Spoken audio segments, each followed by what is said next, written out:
thing. So it kind of slipped between the cracks. I was really excited to, test this out and see what the experience was like, especially after talking to Kepra and hearing his experiences. I really wanted to see how my experiences matched up next to his. So first, let me just say that it was an amazing experience overall. I did experience better bowel movements during my fast, which was something that I was specifically looking for because one of the reasons why I like to recommend doing the juice fasting is because juice fasting will continue to stimulate the bowels, but of course, with the coconut water being a water at the same time being a whole food, it should have been stimulating my bowels. And what I actually noticed is my bowels were moving more frequently on the coconut water than they did on the juice fasting. So it was an even more impactful experience versus doing juice fasting. Now, for those who aren't familiar, when you do water fasting, your bowels slow down quite a bit. That's the reason why I always would, suggest if you're having major digestion issues or if you're really backed up to do juice fasting. But now I gotta say, if I had to compare the two, I would probably go with the coconut water over the juice for a couple of different reasons.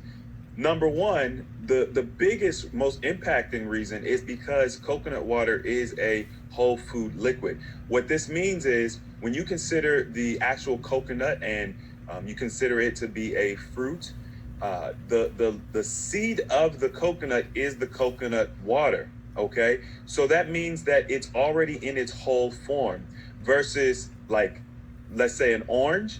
If you were to juice an orange so that you could do a juice fast and do that, then that orange juice has been processed, or that orange has been processed to make the juice, which is, anytime that you are processing a whole food, you are almost always going to be taking away from, the benefits of it to some degree.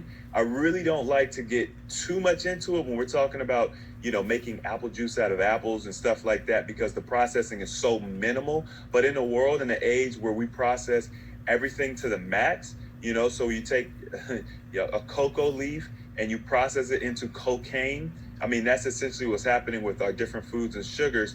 Obviously, they become much more detrimental. And when I talk about processed foods and refined sugars, that's the extreme that I'm talking about, not just simply taking a whole food and chopping it up or juicing it.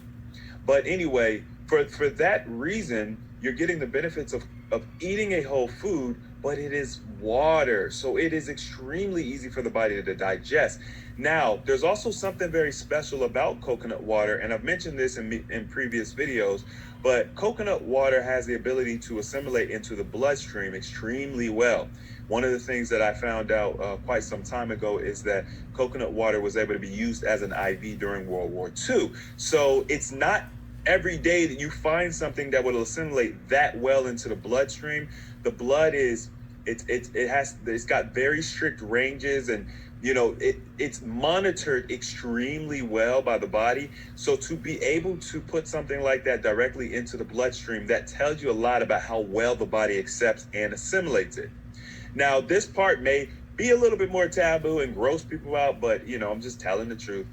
We talked about urine therapy in the past, and I have mentioned that I have tried urine therapy, but we did have a guest that came on, Kelly Starr, who actually, did urine therapy and does urine therapy on a regular basis. But this isn't really about her or necessarily urine therapy. But one thing that I noticed when I was doing it is that the urine after a couple of loops would have like this kind of like this nutty aftertaste.